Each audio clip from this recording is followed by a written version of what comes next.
If you asked a teenager to name a gift that changed their life, they might pick their first mobile phone or perhaps the cash slipped into their last birthday card. They're probably not so likely to choose their education.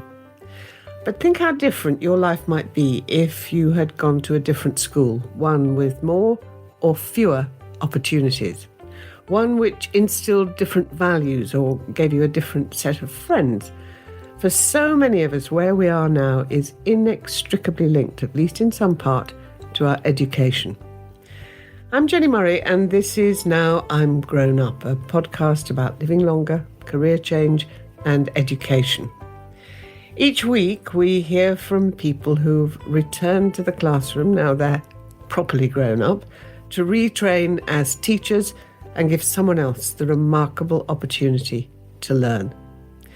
This week, we're looking at the ripple effect of education, from the maths teacher who opens your eyes to a career in finance, to the form tutor who tells you that that apprenticeship has your name on it. Joining me to discuss this today are two experts who've spent their lives in education, considering how these ripple effects can spread from an individual's life into society at large. We have Dame Rachel de Souza, the Children's Commissioner for England and a former head teacher, and Sir Kevan Collins, the recently appointed COVID Catch-up Tsar.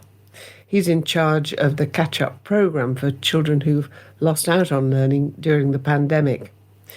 We'll also hear from some girls from Compass School in Southwark. They're Greta, Lottie and Tye. Now, Rachel and Kevan, before we begin, I'd like to play you a short clip where we hear from a former investment banker who only started to appreciate his education when he returned to the classroom. My name is Peter Jerram. I've been teaching now for 4 years. I'm teaching at an academy chain in South London.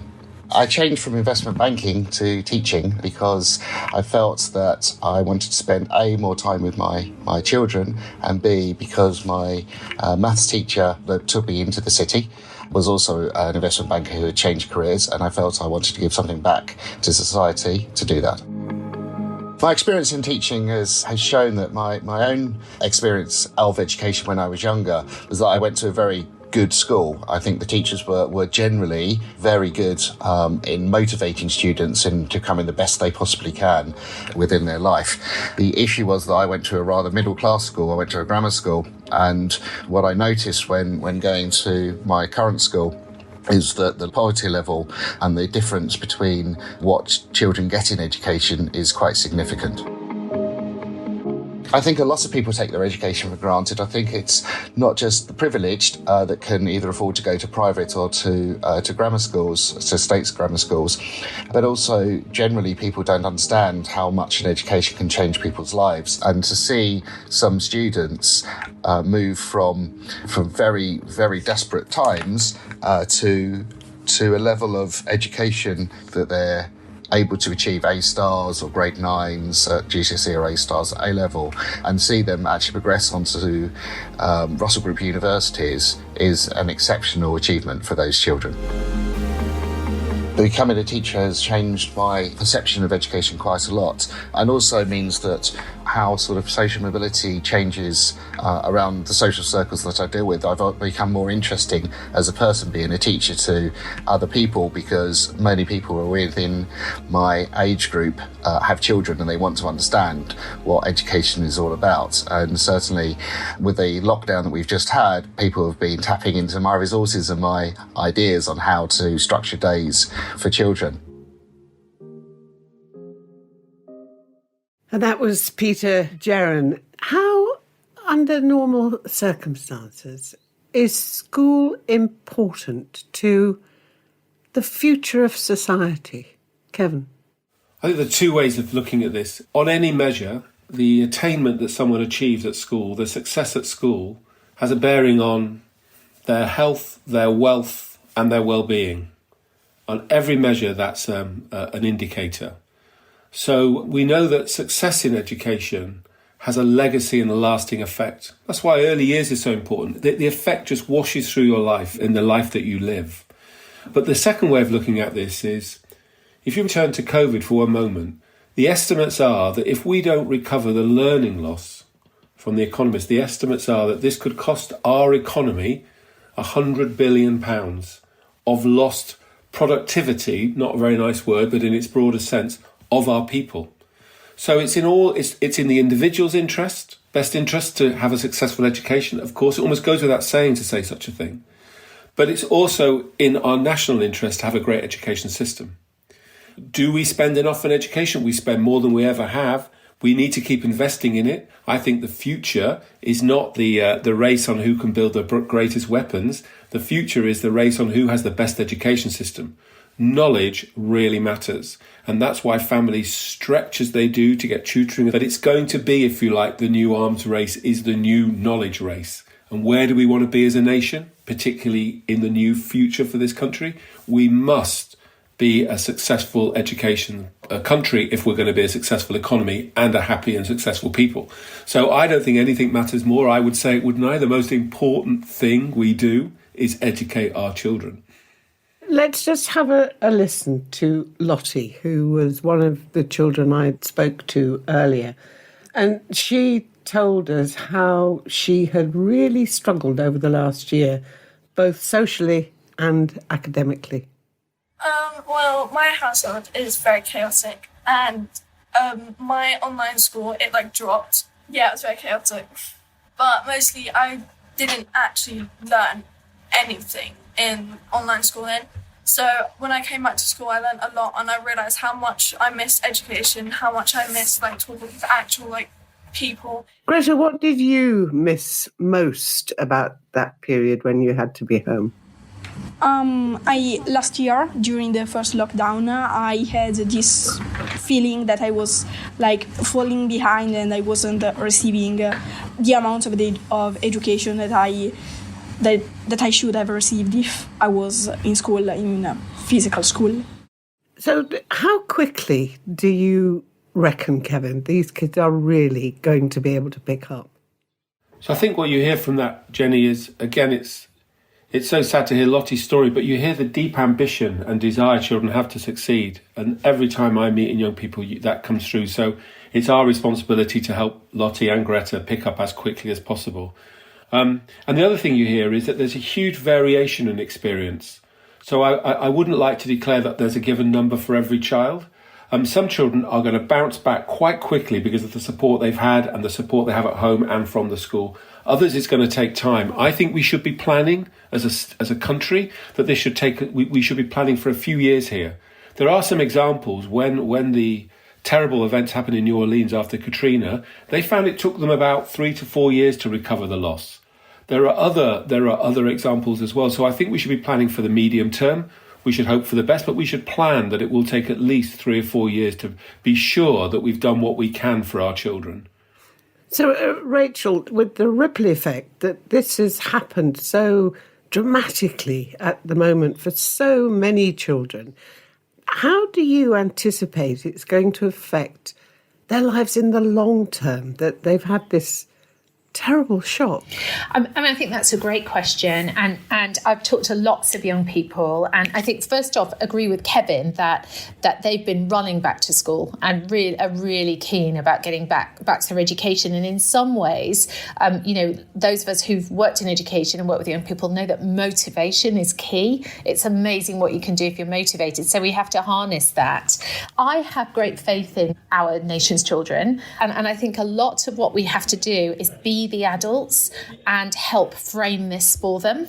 They look to us for answers. And I think certainly some of the things I've talked to young people about are that, what you've been through, you're amazing. And actually, you've been so resilient and strong and you've overcome this. And when this happens, because something will happen when you're older, you'll know how to deal with this. So I think we can actually we can recognise the issue, but we can also recognise our children's resilience and actually help them use this to be strong and show, and be proud of what they've achieved. I mean, we've had, I've seen so many examples of young people getting involved with, helping the food banks work and helping schools with so many things and peer-on-peer things. So, I mean, I don't think it's all doom and gloom. But mark my words, I mean, I've got a survey out to the Big Ask to the whole of England's children, and the first 20,000 or so results are coming in, and mental health, anxiety and worries about education and worries about their future are featuring big. Sitting with that is a great ambition, and a great desire to have a flourishing and successful future. So I think the challenge is on us as the adults to make sure that happens. And we have to take this seriously, all of us join together and do what needs to be done. But Kevin, we know there is disadvantage now for everybody, no matter how well supported a child is. But how much extra work is going to be having to be done for those kids who are simply disadvantaged? They're disadvantaged at home. They haven't had all the stuff that they needed to study in the period they've been away. How can they be helped, the ones who really do suffer disadvantage? Interesting, Jenny, before the COVID, we'd had about 8 or 9 years where we've been narrowing the gap between the disadvantaged and non-disadvantaged children, which we should be proud of because that's unusual in global terms. Sadly, I think COVID on the data has probably wiped out that work. But that does mean we know what to do. And it's about being very precise and following the evidence really carefully. It's about our best teaching, additional support where children need it, and then these wider enriched experiences in their lives. I think that the focus must be on making sure that what we don't end up with is a legacy from COVID of growing inequality. Yes. If I just take one example of tutoring, we know that about 25% of children in England and 40% in London already have tutoring in their lives. That's because their families can afford it. The National Tutoring Programme, the work we're doing with government to put tutoring as a school resource, helps to make sure that every child has that opportunity when they need it. Because otherwise we see growing inequality. So the pupil premium, the use of additional resources, getting our best teachers supported in the right schools, the work that Rachel did and the trust that she runs. This is where we see the transformation, and it can be done. So I have, again, like Rachel, confidence that if the adults do the right things and we have the will and the resources, we can make a difference to that group of children. We've done it before, but we're going to have to just redouble our efforts.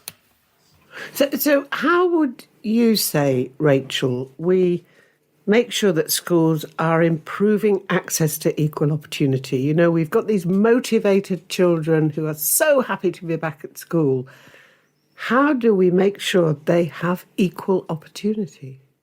So I mean, I think certainly. I mean, I became an academy principal in 2005, and I think, like lots of people, like Kevan, I mean, my entire career has been about working in disadvantaged communities with an absolute belief that children in disadvantaged communities should expect and can have as higher quality education and get great outcomes. That's the basis of what many of us have lived for the past. For me, I was Tony Blair's number 57 academy, sponsored academy, and it's been a lifetime of that. And I think Kevin's hinted at part of the solution, which is we have an evidence base. We know how to accelerate learning. We know how to help young people from disadvantaged communities with great teaching. Bottom line, it's not magic. It's time in front of a great teacher or even a good teacher is what's going to do it for you, right? But I think we have to recognise the other things around disadvantaged communities. So, there might be issues around food and hunger. And we have to think about how we solve those. In my schools, we'd always have breakfast club on. When we had the extended day, we made sure everyone got tea, and actually did that before they did homework, before they did their activities. So there are very practical things like that, because you can't learn if you're hungry. So that's really important. But also there's something about ethos and belief and encouragement. And we have to, but whether it's the teachers and head teachers engaging their communities, engaging all the people who work with young people to have a real sense of belief and yes, they can. I know this because I'm a steelworker's daughter. I was on free school meals. My father was striking, was on strike, and I had no food. I was one of 5. I only had one set of clothes. The story. But I knew that education would see my path through. And so, I did it and it was first to go to university. So I knew it could be done with great teachers. It is harder now. I think there are things about my life that were very simple. I was in a really lovely, supportive working class community, even though there were financial struggles. Now these young people have to cope with social media, what's on telly, and also worries that will we be worse off than the next generation? So we need to be really strong in helping lay the path out and reassuring young people and showing them that this is the way. The children I've spoken to today are very aware of where they want to go and the kind of help they will get from education.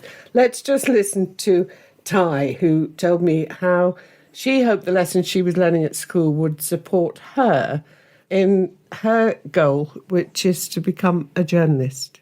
I've always been interested in journalism, so I'm really hoping that because I want to finish university and I want to go on to sort of do professional journalism and stuff. So I'm really hoping that if I try hard enough, then I can get the qualities I need to become a journalist. English is obviously a key part of journalism. So I do try my best in English. And then Greta, what about you? How do you look forward to the future? How might the education you're getting now direct the way you go? I think that I quite look forward to my future and what is awaiting for me. And I think that now it's the moment that I need to be really, really concentrated on my education. My dream is to study at Oxford University. And so, of course, I need to start to learn and to study quite seriously from now until when I will be able to try and enter in Oxford, because of course it's quite a difficult university to enter on, and so of course you need certain qualities. They're very ambitious, these young people, and obviously very, very hard-working. Kevan, how much are older teachers really helpful in this kind of work where children are hearing from a teacher who almost looks like a grandparent, maybe, if it's an out teacher, rather than a young person who's closer to their age? What difference do you suppose that makes to helping them plan their life? It makes me think about the, obviously in the work that I do and Rachel does, I love young people, but they can be overrated. There's something wonderful about the older people in the world as well, and I include, the people that have helped guide me through my life. So I think what was interesting about your question, Jenny, was you talked about the education in someone's life and how that helps guide through to the ambitions that we heard from Greta and Tye. So I think the first and most enduring teacher in your whole life are your parents. And it really matters the environment in which you grow and thrive with your parents. The schools then really do make a difference. People somehow like to downplay, but school matters. And I think what we've learned so much from the COVID experience is just how important school is, not just for the support in academic life, but in building the person you are in terms of the social experiences and the relationships and the peer work, just being the person you're going to be in that phase. And then the third area of life that so much matters is your community, where you grow up, who you're with. And I must admit, one of the sadnesses about childhood compared to my own childhood is that third space when you used to explore the community in your own terms, on your own, in a free but protected and safe way. That's been curtailed, and young people don't have so much time out and about in their communities as they did for all sorts of reasons. But I think when we talk about education, we must put school in centre stage, but it's not the whole stage. Families matter so much. Schools and the wider community, that's what creates an education, and that's what will determine whether our children meet the ambitions that they've said they describe, which are always wonderful and dreams, and how do we together deliver, I think, is rather than just pointing all the finger always at schools. Having people in Now Teach, while I've got the moment, I think it's brilliant. I've got friends who have done Now Teach. I think this whole idea of another part to your life, but also for young people to meet a different range with all sorts of experiences can only be enhancing. We need a range, we need diversity. We know that in every aspect of life, diversity adds value. It should be the same in our teaching workforce. Rachel, you were nodding. Yeah. Just to come in and say first of all, I'd say, I think for so many of us, and especially kids from disadvantaged backgrounds, that teacher figure can be the sort of figure that shows you a way through that you might not have even, you might not see in your own community. So there's that. In my last role, I had Now Teachers in my schools, Now Teach teachers, and we had a banker who'd come to near the end of his, he was in his 50s. I mean, still a very vital, great guy, and he was in the Hewitt school, and I mean, the kids were fascinated by him. They wanted to know how he'd done it, and as well as doing their lessons, the questions he used to get and the kind of richness of the discussion was great. So I think never underestimate the power of a teacher. And I bet all of us, if I asked both of you to think who was that great teacher or who was the one who influenced you, I've got mine. So those Now Teach teachers with all that worldly experience, I think, are even more powerful. So I mean, I think it's great. The older teacher is a wonderful thing. I've got mine. Have you, Kevan? I certainly have. What was your special teacher teaching you? Oh, mine was someone who I now call Bernie Coates. I would never have dared, of course. It was Mr. Coates, who the great thing, it was a brilliant history teacher and a wonderful man. But my favourite thing about him as a teacher was he used to do playground duty by sitting on the windowsill at the in a staff room and just shout when needed to get control. But he showed you that actually he was a great practitioner, but he was an individual who deeply cared about young people and made you believe that someone had, like Rachel, I'm one of 6 in terms of the boys in my family, but he was one of these people that made you think that you were right at the centre of what he was thinking about, and he inspired me in so many ways. It's interesting. Again, the children I've been speaking to, they're very conscious of what school and a great teacher adds on to, yes, the typical subjects, the maths, the geography, the history, the French. So let's just listen to Greta, who told me what she learned at school outside of the expected subjects.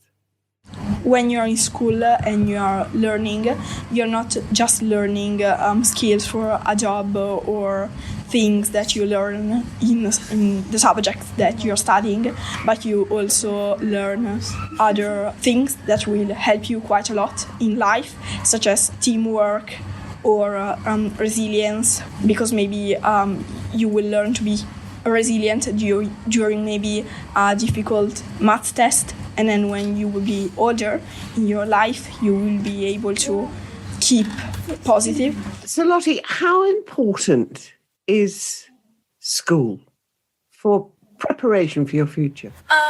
School is very important, because without school and without education, I wouldn't realise there's so many bad things going on in the world, and there's actually quite a lot of good things going on in the world. And without education, I wouldn't realise how much I needed people, how much I needed friends, how much I needed socialisation. Basically, school just makes you learn, not just education. It makes you learn a lot about the world and about yourself, and it shows how blind you were before school and how it matures you. I like that. That's good. I like that. That's good. What is then the best gift a teacher can give to a child? Kevan? As a teacher, I always thought the best gift I could give children, I think there were 3 things. The first was I had a responsibility to support their learning the best I could. And there's a whole craft about that, actually, science about that. And I had a responsibility to bring that to bear. It's not that I could just be myself. I had to do more than that. I had a technical set of responsibilities that I had to understand and deliver. So that's my first responsibility. The second is I had to learn how to and develop a capacity to really engage with and talk to children and be not their friend necessarily, that was important, but more that I could have authentic conversations with them about their lives and their learning.